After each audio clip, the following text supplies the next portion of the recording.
এই ধর্ষণ মামলার প্রধান আসামি এই শাওন। ও বাড়িতে আছে, খাওয়া পড়া ঘুমানো সব কিছু করে, ঘোরাফেরা করে, পুলিশ প্রশাসনের নাগের ডগায় ডগায় ঘোরাফেরা করে, কিন্তু পুলিশ ওকে এখনো ধরে না। বিএম কলেজের ছাত্রীকে ধর্ষণের অভিযোগে একই কলেজের ছাত্র মাইনুল ইসলাম শাওন ও তার বাবা মায়ের বিরুদ্ধে মামলা হয়েছে। বরিশাল নারী ও শিশু নির্যাতন দমন ট্রাইব্যুনালে ভুক্তভোগী ছাত্রী আনিশা আক্তার বাদী হয়ে মামলাটি দায়ের করেন। মামলার বিবাদী মাইনুল ইসলাম শাওন বিএম কলেজের অনার্স চতুর্থ বর্ষের শিক্ষার্থী ও বরিশাল সদর উপজেলার চরমনাই ইউনিয়নের ইছাগুড়া এলাকার বাসিন্দা। বাদী বিএম কলেজের দ্বাদশ শ্রেণীর শিক্ষার্থী। মামলা সূত্রে জানা গেছে, একই কলেজের ছাত্র শাওন বাদীকে প্রেমের প্রস্তাব দেয়। এক পর্যায়ে তার প্রস্তাবে রাজি হলে ছাত্রীকে নিয়ে বিভিন্ন স্থানে ঘুরতে যায় শাওন। পরে বিয়ের প্রলোভনে 2024 সালের 15 সেপ্টেম্বর থেকে 2025 সালের 24 জানুয়ারি পর্যন্ত ছাত্রীকে ধর্ষণ করে। বিয়ের দাবিতে শাওনের বাসায় আনিশা আক্তার উপস্থিত হলে বিষয়টি শাওনের মা বাবাকে জানানো হয়। তবে তারা বিষয়টি সমাধান না করে ছেলে শাওনকে বাসা থেকে পালাতে সহযোগিতা করে। তারই আবার কিছুদিন পরে ছাত্রী আনিশা আক্তারকে বিয়ের কথা বলে তার মেস বাসায় নিয়ে আসে। সেখানে আসার পর বিয়ের জন্য চাপ দিলে নন জুডিশিয়াল স্টাম্পে স্বাক্ষর ভুয়া সাক্ষীদের উপস্থিতিতে বিবাহ করা হয়। এর কিছুদিন পর বিয়ের কাগজপত্র চাইলে দিতে অস্বীকার করে। এক পর্যায়ে তাকে বিয়ে করবে না বলে জানিয়ে দেয়। এ ব্যাপারে একটি ধর্ষণ মামলা করা হয়েছে।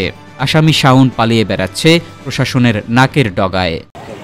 মানুষের বিয়ে একবারই হয়। আমার সাথে মিথ্যা বিয়ে নাটক করছে, কিন্তু আমি তো ওটা মনে প্রাণে বিশ্বাস করে ওর স্বামী হিসেবে মাইনে নিছি। ও তো ওর প্রতিশ্রুতি দিয়েছে, আমি সেই মিথ্যা প্রতিশ্রুতিকে বিশ্বাস করছি।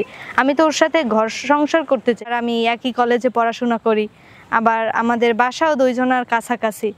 তো কলেজে পড়ার ক্ষেত্রেই ওর সাথে আমার পরিচয় হয়। তারপর এক পর্যায়ে আমরা সম্পর্কে জড়াই। তারপর অনেক জায়গায় ঘোরাফেরা করি। এই ঘোরাফেরা করতে করতে একদিন ও কলেজে আসে, তারপর আমার বলতে আসে যে চলো আমরা ঘুরে আসি। ঘুরে আসার কথা বললে ও আমার গাড়িতে আর বাইক আছে উঠাইয়ে নিল। নেওয়ার পর দেখলাম যে অনেকক্ষণ যাবার পর একটা বাসার সামনে থামাইছে। তারপর আমি বললাম যে এটা কোথায়? তুমি না বললা ঘুরতে যাবা, তো বাসার সামনে আসছো কেন? তারপর বলছে যে আমার মানি ব্যাগটা বাসায় রেখে গেছি, আমি একটু ব্যাংকে যাবো, ব্যাংকেও কাজ আছে, ব্যাংকের কাগজপাতি আনবো আর মানি ব্যাগটা লমো, তুমি চলো, বাসায় কেউ নাই। কথা বলার পর সে হঠাৎ আমার সাথে জোরাজোরি করে। তারপর আমি বললাম তুমি আমাকে আগে কিছু বলো না, এরকমের জোরাজোরি করো কেন এখন? তারপরে সে আমার কোনো কথা শুনলো না। তারপর সে আমার বলছে যে আমি যা কই হেই যদি তুই না শোনো তাহলে আমি তোর বালিশ চাপা দিয়ে মারিয়ে ফেলাম। তারপর সে আমার জোরাজোরি করায় আমি তো ভয়ে, তারপর তার সাথে ফিজিক্যাল সম্পর্ক হয়। এরকমের হওয়ার পর আমি কান্নাকাটি করি। তারপর সে আমার হাতে পায়ে ধরে বোঝায় যে যা হয়েছে হয়েছে, আমি তো তোমার বিয়ে করবো, এই জন্য এইগুলা করছি। হ্যাঁ তারপর আমি বলছি তারপর তো তুমি বিয়ের সাথে কিছু যদি না করো, যদি বলো ফ্যামিলি মানবে না, আমি চাকরি টাকরি করি না, আমিও স্টুডেন্ট মানুষ। তারপর সে বলে যে সমস্যা নাই, আমার ফ্যামিলি না মানলেও আমি রাজি করাবো, আর যদি তারা রাজি না হয় তাহলে তুমি আমার সাথে থাকবা, তাহলে আমরা দুইজনে দূরে যেই থাকবো। তারপর আমি তার কথার ভিত্তিতে রাজি হই। তারপর সে আমার এইভাবে প্রতিশ্রুতি দেওয়ার পর সে অনেকদিন এরকমের করার পর এরকমের শুধু প্রতিশ্রুতি দিত। তারপর সে আমার নিয়ে কুয়াকাটা যাইও 2 দিন ছিল। তারপর সে আমার নিয়ে ঢাকা যায়, সেইখানেও একদিন ছিল। তারপর এই দীর্ঘদিনের সম্পর্ক থাকার পর এই সব করার পর সে দেখা যায় আমার সাথে কন্টিনিউ আগের মতো আর কথা বলে না, যোগাযোগ করে না।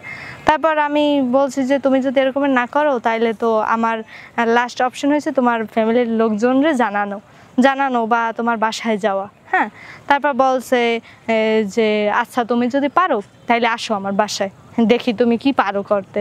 তারপর আমি বলছি কি পারি করতে, এটা তো শোনার তোমার দরকার নাই। তুমি আমার সাথে বিয়ের কথা বলে শারীরিক সম্পর্ক করছো, এখন তুমি আমার বিয়ে করবা, আমি তোমার সাথে তোমার বিশ্বাস করে এগুলো এত কিছু হয়েছে, আমি তো তোমার সাথে থাকতে চাই, সংসার করতে চাই। আচ্ছা তাহলে আমিও যা পারি তোমার সাথে সংসার করার জন্য করব।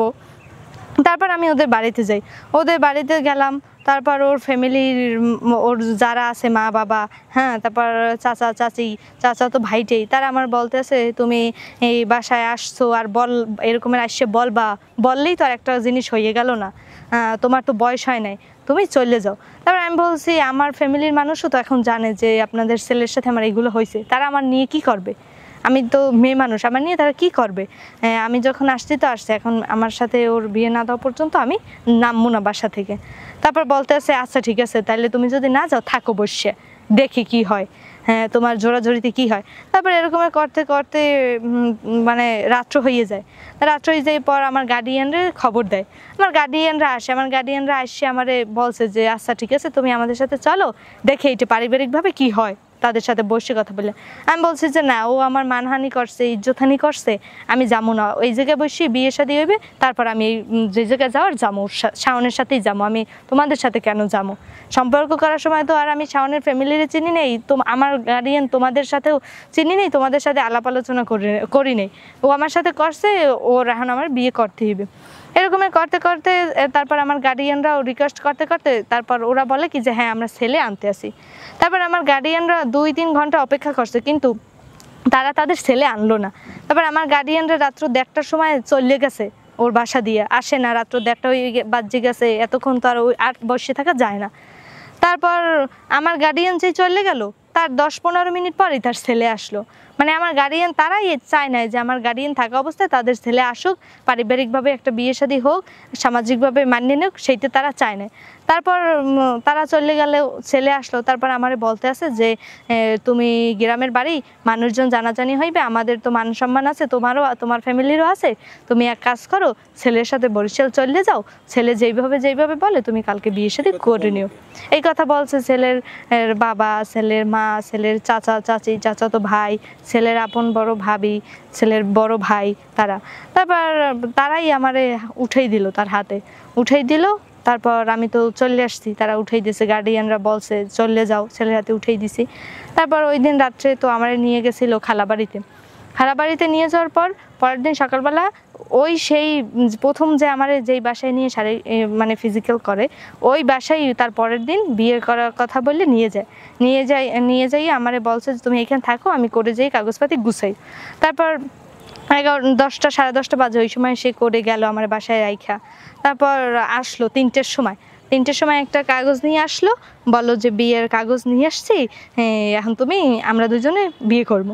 তারপর আমি বললাম যে বিয়ে করবো, ঠিক আছে, বিয়েই তো আমি করতে চাইছি, তাইলে আমাদের তো ধর্মের ইসলামে একটা কাজের বিয়ে আছে, সেইটার দরকার, বা কোর্টে বিয়ে করতে হইলেও আমার জানা মতে আমারও কোর্টে যাইতে হইবে, তাহলে তুমি বাসায় কেন আনলা? বলছে আমি উকিলের টাকা দিয়ে আনছি, তুমি এই জায়গায় বসে সাইন করবা, পরে আমি নটারি করবো। তারপর বলছে যে কাজের বিয়ের কথা যে বলো, সেইটাও তোমার চিন্তা করা লাগবে না, তুমি খালি এই জায়গায় সাইন করো, সব আমি দেখবো। তারপর আমি তো ওরে বিশ্বাস করে আমি তো ওই কাগজে সাইন টাইন করছি। ওর বন্ধু বান্ধব ছিল, তাদের নিয়ে আমার বিয়ের সাক্ষীটাকে দিয়ে বিয়ে শাদী করলো। তারপর বিয়ে শাদী করলো, ওই যে আমারে দেখাইছে বিয়ে করলো, তারপরও একসাথে আমার সাথে ছিল 4 দিন। তারপর ও আমার বলতে আছে আমার তো চাকরির দরকার, আমি খুলনা একটা চাকরি ম্যানেজ করছি, আমার মামা তো ভাই আছে ওইখানে, ও ম্যানেজ করে দিয়েছে, আমি ওইখানে যাই। তারপর আমি বলছি কি আচ্ছা ঠিক আছে যাও। ও আমার একটা মেসে উঠাই দিয়ে খুলনা চাকরি পেয়েছে সেই কথা বললে চলে গেল। আমি তখনও ওরে বিশ্বাস করছি যে না আমার তো বিয়ে হয়েছে, তারপরও আমি 4-5 দিন ছিলাম, তাহলে তো আমাদের এখন সমস্যা, ওর তো চাকরির দরকার, যেহেতু আমি স্টুডেন্ট, ও স্টুডেন্ট, দোনো ফ্যামিলিরা কেউ কাউরে টাকা পয়সা দেয় না, আমাদের খাওয়া থাকা পড়ার জন্য তো টাকার দরকার, এই জন্য আমি বিশ্বাস করে ওরে পাঠাইছি। যেই খুলনা গেল তারপরেই আমার সাথে ঠিকমতো যোগাযোগ করলো না। তারপর আমার সাথে মানে কেমন বিহেভিয়ার করে, হ্যাঁ তার উপর সন্দেহ হইলো। পর আমি খোঁজ নিয়ে দেখলাম যে সে যে বিয়ে করছে, মানে বিয়ের কাগজ ওইটি আসলে ভুয়া, মিথ্যা ছিল, সে আমার কোনো বিয়ে করেনি। এইটা জানার পর আমি তাদের বাড়িতে আবার গেছি। তারপর যাওয়ার পর তাদের মানে ঘরের দরজা খোলা পাই, আমি যাই একটা রুমের মধ্যে ঢুকছি, তার মা বলল তুমি আসছো কেন, এই বাড়ি তো ছেলে নাই, বাড়ি হয়েছে ছেলের বাবাই আমাকে বলছে যে তুমি আসছো কেন, এই ঘর তো হচ্ছে যে শাওনের না, হ্যাঁ ঘর হচ্ছে আমার, তোমার বিয়ে হয়ে গেছে, তুমি আমার ছেলেকে ছাড়া কেন আসো আমাদের বাড়ি, আমি তো ছেলে ত্যায্য করে দিছি। হ্যাঁ কিন্তু তারা আমার এইটা শোনায়, কিন্তু কন্টিনিউ তাদের সাথে ছেলের যোগাযোগ আছে, তাদের পরামর্শেই সব তাদের ছেলে আমার সাথে এরকমের করছে। এইগুলা করার মূল কারণ হচ্ছে আমি যখন ওদের বাড়িতে গেছি তখন ওর ভাই মানে প্রবাসী, উনি তখন ছুটিতে বাড়িতে আসছে। তো তারা চিন্তা করছে এখন যদি বিয়ের সাথে কিছু না করে, আমার কাছে সব ডকুমেন্টস আছে, তাহলে আমি যদি মামলা দেই তাহলে তো তার ভাই আর যাইতে পারলো না, এত টাকা খরচ করে বিদেশ গেছে, তাহলে তো আর যাইতে পারবে না। এই কথা চিন্তা করে আমারে ওই দিন রাত্রে ছেলের সাথে পাঠাই দিয়ে বিয়ের একটা নাটক সাজাইলো। হ্যাঁ, তারপর যেই আমার বিয়ের 1 সপ্তাহ পরই তার ভাই ছুটি শেষ হওয়ার আগেই আমি শুনি কি যে তার ভাই নাই, চলে গেছে। যেই তার ভাইও চলে গেল, সেও আমার চাকরির কথা বললে খুলনা চলে গেল। আর আমার সাথে তার ভাই যাওয়ার পর মানে এরকমের নাটক শুরু করলো, কন্টিনিউ কথা বলে না, কোনো খোঁজখবর ঠিক মতো নেয় না। হ্যাঁ, পরে আমি তাদের বাড়িতে যাই, যাওয়ার পর তার মা বাবা আমার বলে তুমি আসছো কেন, ছেলে তো তেজ্য করে দিছি, তুমি তো এই বাড়িতে ছেলে ছাড়া আসতে পারো না। আমি বলছি আপনার ছেলে তো আমাকে ঠিক মতো বিয়েই করে না, তাইলে আমি আপনাদের বাড়ি আসবো না? প্রথম দিন তো আপনারাই যদি বিয়ে না করতো তাইলে প্রথম দিন আমারে বলতেন কেন ছেলের হাতে তুলে দিয়েছেন আমারে। আর প্রথম দিন তো আপনারাই উঠাই দিয়েছেন, বলছেন আপনারাই ওর খালাবাড়ি পাঠাইছেন, ওই দিন রাত্রে ছিলাম, বিয়ের কথা বললেন, বিয়ে করলো না, তাহলে তো আমি আপনাদের বাড়িতেই আসবো, অন্য কোথাও তো যাবো না। তারপর এরকমের কথা বলতে বলতে তারপর আমি এক পর্যায়ে বলছি কি যে আপনার ছেলে যদি এখন আমার সাথে কাজে দিয়ে মানে সামাজিকভাবে বিয়ে না দেন তাহলে আমি কিন্তু এখন সুইসাইড করবো। সেই যে আমি সুইসাইড করার কথা বলছি, এই ভয়ে ওর মা 999 কল দিয়ে পুলিশ আনছে। পুলিশ আনার পর পুলিশ গেল পর দরজা টাকাটাকি করছে, পর আমি খুলছি। পুলিশ যাওয়ার পর আমার বাবারে কল দিয়েছে, আমার ফুপা আছে একজন, এই দুইজনারে কল দিয়েছে, গেছে পর আমার বাবারে বলছে পুলিশে যে আপনি এই মেয়ে নিয়ে যান। হ্যাঁ, ছেলে তো মেয়ের সাথে যোগাযোগ করে, মেয়ে নিয়ে যাইয়ে রাখেন, তারপর যখন ছেলে চাকরি বাদা করবে বা তখন মেয়ে উঠিয়ে আনবে, এখন তো যোগাযোগ আছেই। তারপর আমার বাবা বলছে যে বিয়ে হয়েছে, তার তো কোনো ডকুমেন্ট আমাদের দেখায় নাই, আমি কোন ভিত্তিতে এই মেয়ে নিয়ে যাব, এই মেয়ে নিয়ে আমি কি করব? হ্যাঁ, তারপর আমার বাবা নেয়। তারপর ওই পুলিশে ওই শাওনের কল দিছে যে শাওন তুমি কি এই মেয়েরে বিয়ে করছো, এই মেয়ে তোমাদের বাড়িতে আসছে, কেন আসছে, তুমি মেয়ের খোঁজ নাও না কেন, মেয়েরে কাবিনের কাগজ তো মেয়ের দেখার অধিকার আছে, মেয়েরে দেখাও না কেন, তুমি নাকি বিয়েই করো না? বলে না স্যার, আমি তো বিয়ে করছি, আমি তো ওর সাথে যোগাযোগ করি, আমি তো টাকা পয়সা লাগলে দেই, হ্যাঁ, আমি তো ওর বাড়ি যাইতে কই নেই, ও কেন গেছে, ওর গার্ডিয়ানের হাতে ওরে তুলে দেন, আমি কালকেই বরিশাল আসছি, ওরে নিয়ে যাবো, আমি তো এখন খুলনা। তারপর ওর কথার ভিত্তিতে ওই পুলিশ আমার গার্ডিয়ানরে বলছে যে আপনারা মেয়ে নিয়ে যান, ছেলে তো আমাদের সামনে স্বীকার করছে যে বিয়ে করছে, হ্যাঁ, মেয়ের সাথে কথা বলে, টাকা পয়সা দেয়, মেয়েরে নিয়ে যাবে, তাইলে নিয়ে যান। তাদের দুইজনের কথার ভিত্তিতে, পুলিশ এবং শাওনের কথার ভিত্তিতে আমার গার্ডিয়ান আমারে নিয়ে আসে। পরের দিন শাওন আমারে কল দিয়ে কয় যে আমি বাসে উঠছি, খুলনা দিয়ে আসতে আসি তোমার নিতে আসার জন্য। আমি বলছি আচ্ছা ঠিক আছে। বলছে আমার ফোনে তো চার্জ নাই, ফোনটা তো বন্ধ হয়ে যাবে, আমি আইসা ফোনে চার্জ দিয়ে ওপেন করে কল দিব। বলছি ঠিক আছে।